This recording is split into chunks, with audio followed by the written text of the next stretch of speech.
As part of French New Wave Month, on today's episode of Film Talk with Jordan Ramirez, my film review is La Bonheur, followed by my segment Allow Me to Explain, and it all starts right now.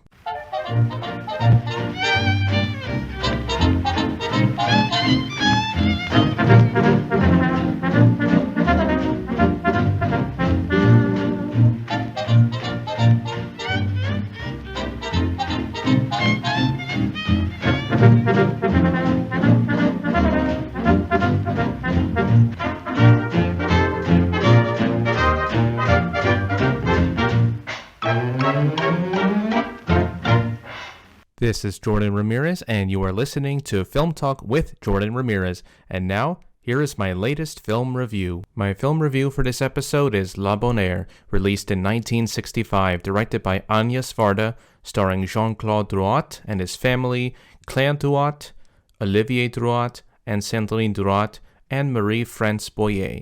Here is the synopsis of the film.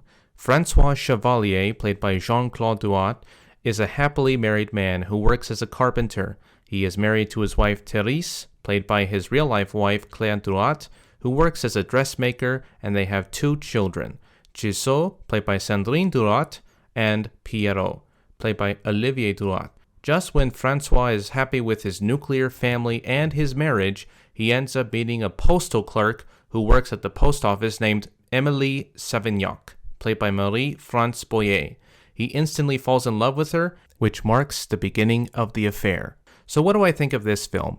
At first, when I was watching this film from beginning to end, I did not notice the slight inversion of what happiness could mean beneath the false exterior of its bright colors, the warm and pleasant dialogue sequences, and the use of Mozart that can present a false form of happiness. Varda's use of the flash cuts and long takes is something that I liked about this film that relates to the story in general, as well as the use of dissolves in colors that I had never seen before in this film. In the film, there are a series of insert shots that only appear briefly along with the flash cuts and the long takes. I will mention just a few scenes for the example to prove my point. In the beginning of the film, the credits, we see a rapid series of flash cuts and long takes of a group of sunflowers, while the music in the background is Adagio and Fugue in C minor KV 546 by Wolfgang Amadeus Mozart. And in one of the cuts, we see a family that is blurred out of focus in the background that will become central to the main story. Another sequence takes place later in the film when François and Emily are at the apartment. The flash cuts from François and Emily at eyeline and from their perspective happens very rapidly at only 12 frames per second. When we are inside her apartment because of the limited space, we only see brief insert shots of the objects from her point of view. The scene where François and Emily are at the cafe, earlier from the scene I have mentioned, François talks about going to the different places to walk and see around the area. There is at least 2 different flash cuts of the locations that François and Emily would like to go to. We get 2 different shots from the same locations in the background, which are in focus, but François and Emily are in the foreground are out of focus, which suggests this is all from her or his imagination. One good example of a long take in this film is a dance sequence that occurs later. François in the beginning of the sequence is dancing with his wife. Later, the camera does this revolving pattern of dollying from screen right to screen left with a tree in the middle of the shot as it goes from out of focus to in focus. It is meant to signify a love triangle that would later come into focus when Emily is later seen at the dance and later François dances with her before coming full circle to dance with his own wife. The film, as I watched it, is a satire of the male fantasy of happiness in which he is with the other woman to replace his own wife. The fact that the theme of adultery is presented in a light and touching manner is something that could make contemporary audience members turn away from the subject because of its treatment and also how lightly it is used in this film. But I want people who have never seen this film before to understand that no matter what your views of this film might be, it is in fact a deconstruction of the nuclear family and the morals of marriage, of what happens underneath the surface of this seemingly innocent family in the movie, that there is something rotten that can destroy this idyllic lifestyle of the nuclear family and its moral values. This film was the third feature film of Agnès Varda. It was made after the success of her second feature film, Cleo from 5 to 7, that became a critical success and gained attention. Her next feature, this film, would be no different. Agnes Varda recalled in an interview about the writing process of this film, quote, "I don't think I've ever worked so quickly. I wrote it in exactly 3 days. I wrote the film fast and shot it fast, like the vivid brightness of our short-lived summers." The visual design of this film, with its use of different color palettes that would dissolve as a use of transition, as well as the use of flowers, were inspired by the light splash colors and images of the Impressionist painters. She used a scene from Jean Renoir's film Déjeuner sur l'herbe from 1959 to further emphasize the use of Impressionism in this film. Agnes Varda said, quote, "Impressionist paintings emanate such melancholy, though they depict scenes of everyday happiness. Her idea for how the film would unfold is described by her thusly. I imagine the summer peach with its perfect colors, and inside there is a worm." The cast of the film featured Jean-Claude Drouot, who was then the star of the French television series Thierry Lefronde, which is their version of Robin Hood, and his real-life wife Claire Drouot and his 2 children were also cast in this film, while the mistress in the film, Emily Savignac, who works at the post office, was played by Marie-France Boyer, a French actress who was well known during this period. Jean-Claude reminisced about this film and his marriage to Claire since 1960, quote, "I believe the film actually helped us as a couple, as a family. One makes the choice of denying oneself." When the film was released on February 10, 1965, and later premiered in Paris on February 23rd, the film caused a major scandal and was controversial. It opened the floodgates for debate and became the subject of open-ended interpretations. The film later premiered in the United States on May 23rd of 1966. Varda was asked in numerous interviews about the explanation or meaning of this film. Varda said that she set out to understand what is the meaning of happiness, this need for happiness, this aptitude for happiness. What is this unnameable and slightly monstrous thing? Critics at the time were split on how to review the film, and here is one example of an excerpt review from the New York Times from film critic A.H. Whaler. "At once joyful and moving, but critically immature, disturbing and tragic. A seeming idol sheathed in irony, it is obvious and tender, irresponsible and shocking, and continuously provocative. Blithely flouts moral values and Hollywood conventions, but nevertheless constantly captivates the eye and mind, if not the heart." End quote. The film did receive a Golden Bear Award at the Berlin Film Festival when it premiered at the Berlin Film Festival in June of 1965 in West Germany. Overall, the film elevated Agnes Varda as an important filmmaker on a wide range of subjects in both feature films and documentaries. She would never receive the same love and status as her contemporaries of the French New Wave movement over the years. But to me, I still found this an interesting film to watch and to examine about because of so many questions that are left unanswered that critics to this day still are unable to determine what this film may represent or what it means. All I know is that I enjoyed this film that at first seems easy to watch and understand from the plot and its characters, but underneath it all is a variety of complex layers that makes the film so profound in its use of technical and story achievements that makes me feel drawn to it, and also Varda's satire on the male fantasy from a woman's perspective as an inversion of the traditional nuclear family and moral values during the era of Charles de Gaulle. I find it to be one of the most provocative and thought-provoking films that I have ever seen. We will be right back with Allow Me to Explain. While most of the animated feature films in the United States from some of the big animation studios range from Disney, Pixar, Universal, Columbia, Paramount, and other studios in California and elsewhere, most of the animated projects have trended toward the direction of computer-generated imagery or CGI, but there is one animation studio that is making sure to keep the tradition of 2D animation alive, and it's located in Kilkenny, Ireland. So I thought it would be a great time to talk about this animation studio named Cartoon Saloon. It's time for Allow Me to Explain. When I was growing up, CG animation was considered to be the future of the animation industry that would make things easier and would make 2D animation very obsolete. As I started to become older, I noticed that CG was becoming a common trend in movies and television shows, that I felt that I needed to have a change of pace looking outside the box since it was becoming more realistic, which I never understood why. That's when I came across this one animation studio in Kilkenny, Ireland called Cartoon Saloon. The films that came from that studio felt real and lifelike. The animation and stories that came from it felt fresh and new to me as a breath of fresh air. So, to understand the history of Cartoon Saloon, we have to go back to the very beginning of when Irish animation began, and what it led to when it came to the formation of Cartoon Saloon. Ireland's earliest animators, who helped shape the industry, lacked education and support that limited the industry's abilities and successes. Those individuals are James Hogan, Aidan Hickey, and Tim Booth. Hogan created an animated short film about a Yodel clock tower hopping into the frame and manipulating itself frame by frame to its rightful place in the main street in Yodel. Hogan's early work was more experimental than narrative-driven. Hickey was originally an art teacher who later took an animation course in 1972 at the Hornsey College of Art in London. He was known for the stop-motion animation technique known as cutout animation. He animated cut paper short films in his small studio.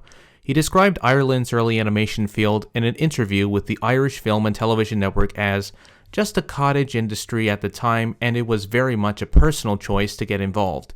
I was aware of animation in the big bad world outside of, but it was never clear at all how we could slot into that. Opting for animation was a very isolating choice, and I don't know how long I could have gone on with it in that simple form." End quote. Booth was originally an illustrator who later directed an animated short film called The Prisoner from 2012, an adaptation of W.B. Yeats's poem The Lake of Innisfree. Booth graduated from Trinity College in 1964 and became a comic artist for a fan magazine called Spaceship Away. Booth's film The Prisoner utilized animation as a form of a political and cultural statement that had a surrealist art style. These early animators, however, lacked access to funding, training, and other resources that would lead to a successful and commercial animation field in Ireland. If there was one influence that led to the resurgence in Irish animation, it was Don Bluth. Bluth was a former animator for Walt Disney Animation Studios and left to set up his own animation studio named Sullivan Bluth Studios. Co-founding animator John Pomeroy explained in a podcast episode about how Sullivan Bluth Studios came to Ireland. He, Maurice Sullivan, CEO, had looked at not just our economy, but at our business model, and he thought for a better future, maybe what we need to do is approach a foreign government and see if they would be willing to hose us starting and implementing an animation industry in their country. So he put out feelers to countries in Asia, countries in South America and Europe, and the most favorable one that came back was from the Industrial Development Authority, the IDA, in Ireland. The studio first opened in Ireland in 1986 during production of An American Tail that later opened in theaters that very same year. The studio provided a more structured environment for Irish animators. Bluth and his former colleagues who previously worked at Disney brought a traditional American style of animation to Ireland. The studio was responsible for the supporting Irish animation industry in the country by recruiting talented animators as well as creating an animation course at Ballyfermot College of Further Education. The two other competitors that launched around this time were Murakami Wolf and Emerald City. Murakami Wolf was known for animating the 1987 animated television series Teenage Mutant Ninja Turtles. Emerald City was known for producing animated adaptations of classic novels like Oliver Twist and The Call of the Wild. Emerald City was founded by American animator Al Guest and Canadian animator Gene Matheson. It looked as if the animation studios were going to help this thriving industry. Unfortunately, it didn't last. Sullivan Bluth Studios closed its doors in 1995 due to financial failures and box office flops. Emerald City followed suit after Sullivan Bluth shut down. Murakami Wolf would later be downsized to Fred Wolf Films, which still exists but with some rough patches. One of the animators who was attracted to Sullivan Bluth Studios before its closing was Tom Moore, who along with his best friend Ross Stewart tried to get an invitation to the studio, but were able to go to the studio thanks to a friend whose aunt was an animator at that same studio. Moore said, quote, "We imagined it being Willy Wonka's factory, but it seemed that Don Bluth was the only one there with a creative job, and that for everyone else it was this really industrial process," end quote. Moore became an enrollee at an animation course at Ballyfermot Senior College in 1995. While there, he met two young animators, Paul Young and Nora Twomey. Sullivan Bluth was about to close its doors when they were in Ballyfermot Senior College, in which Disney beat up the competition of Bluth Studio with hit films such as Beauty and the Beast, Aladdin, and The Lion King. Disney also went into computer animation with Toy Story from Pixar. Tom Moore said, quote, "Nearly everyone in my class ended up going into computer animation. I wanted to be a classical animator in the way of the old Disney movies," end quote. Moore and his friends were taken aback from some of the animated films that would later be an inspiration to their style. The films from Studio Ghibli, directed by Hayao Miyazaki for its environmental themes and its Shinto-inflicted ideas, and the film The Thief and the Cobbler, directed by Richard Williams, with its use of radically flattened perspectives inspired by miniature paintings from old Iran known as Persia. Moore was able to watch the rough cut when he watched it on VHS, and he loved it. Another film that Moore saw when he and Aidan Hart were developing the film The Book of Kells was the movie Mulan, which was released in 1998 from Disney. Moore moved back to Kilkenny after graduation with his wife, Liselott Olafsson. The director of Young Irish Filmmakers offered space for Tom Moore in the group's offices, as well as a government grant to help bring the graduates of Ballyfermot at the new studio. In 1999, Moore, Young, and Twomey founded the independent animation studio Cartoon Saloon in Moore's hometown of Kilkenny. Moore: "We made it part of a personal manifesto that we were going to reinvent hand drawing." The studio's first feature was The Secret of Kells from 2009, co-directed by Tom Moore and Nora Twomey.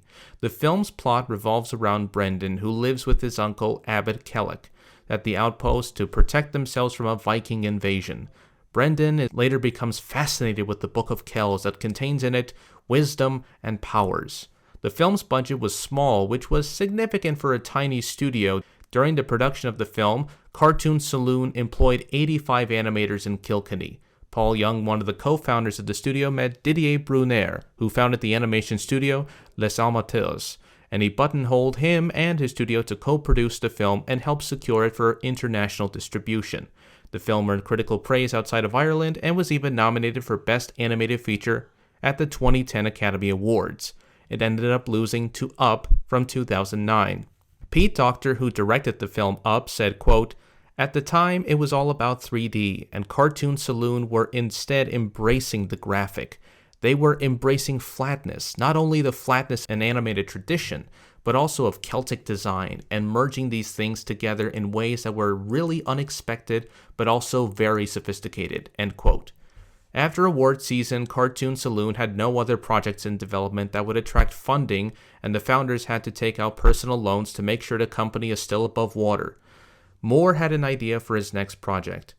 He was on a holiday in County Kerry with his son while he was sketching when they noticed something that appeared to be large rocks, but later turned out to be large seals that were clubbed to death. The family rented a college, and the old woman that they rented it from explained to them that fishermen started to blame seals for the declining fish population, while the real culprit was overfishing. The old woman said, quote, "In the old days, it would have been considered bad luck to kill a seal." Moore was reminded of the stories that he heard of as a child about the Selkies, which are mythical shape-shifting creatures who change from human to seal form and then back to human form.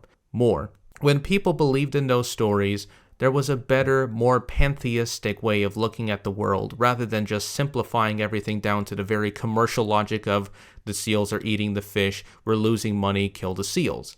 The incident became the basis for their next project, The Song of the Sea, from 2014. The story revolved around a young boy named Ben and his young sister, Sorche, who is mute. They lost their mother. Their father, a lighthouse keeper, sends his two children to live with their grandmother in Dublin. Ben later discovers that both his mother and his sister are Selkies. The film also earned critical praise as well as an Oscar nomination. The studio's reputation started to grow, along with an animated series called Puffin Rock, which ran for 2 seasons. The next feature after this was The Breadwinner from 2017. The film was based on the novel by Canadian writer Deborah Ellis. In the city of Kabul in 2001, a young Afghan girl is forced to earn a living while her father is held as a prisoner by the Taliban. The movie also gained positive reviews from critics when it was released outside of Ireland, and it was able to get a third Academy Award nomination at the 2018 Academy Awards. In 2018, Apple acquired the property of Wolfwalkers from Tom Moore and Ross Stewart, which was taken from Will Collins' script. The music for the film by Bruno Calais and folk group Killa recorded the original score. The animation was drawn by hand by using the animation software system known as TV Paint. The backgrounds were drawn and painted on paper, and the elements of the crowds and background scenes were done by Moho Animation software. Tom Moore and Ross Stewart decided that the animation style for the film should have a rough and sketchy look for its characters and the surrounding environment in the film. From the tale of Princess Kaguya for its rough, expressive animation, and the Xerox animation from 101 Dalmatians that helped to preserve the penciled art of the animators. Tom Moore. I had the idea that it would be great to make a virtue of the fact that it's hand-drawn and to really make it look like a Glen Keane line test or something like really, really rough and scratchy, end quote.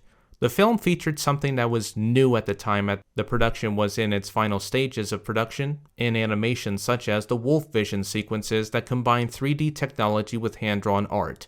This was achieved by using the virtual reality painting software known as Quill, while the refinement was done by the 3D graphics software Blender. Each frame of the computer graphics was printed in magenta paper, which the artist drew over with pencil and charcoal as a way to match the film's hand-drawn look. The frames were then scanned, and the underlying magenta was digitally removed. All the stages of the film production was complete before the pandemic hit Ireland. The film would be released in September 2020 at the 2020 Toronto International Film Festival and would later be released in the United States on November 2020 from the theatrical distribution company G Kids. It would later debut on Apple TV Plus on December 11th that same year. The film was met with positive critical reviews and was a commercial success and was nominated for the Academy Award for Best Animated Feature at the 2021 Academy Awards. This would be their fourth. Cartoon Saloon just released their most latest project, My Father's Dragon, on Netflix on November 11th, which is this month. Nora Twomey directed the film, and it is based on the 1948 children's book by Ruth Stiles Gannett. I saw the film a few days ago, and I feel that it is one of the best films that I've ever seen from Cartoon Saloon. I hope that this information that I have shared with you about Cartoon Saloon and the films that I have discussed will make you consider watching these films that are recommended by me to enjoy. This has been Allow Me to Explain. You have been listening to Film Talk with Jordan Ramirez. This series is now available to listen to at 4 p.m. on Anchor, Spotify, and Google Podcasts every Friday. Make sure to go to my blog website at filmtalkwithjordanramirezpodcast.wordpress.com with my latest podcast episode on the page labeled Episodes, as well as my latest blog review. You can contact me on my social media feeds such as LinkedIn, Facebook, and Instagram. I am also available on Letterboxd. If there is a film that you recommend that I would put for my next review, make sure to submit it to my social media accounts. And until then, I'll see you at the movies.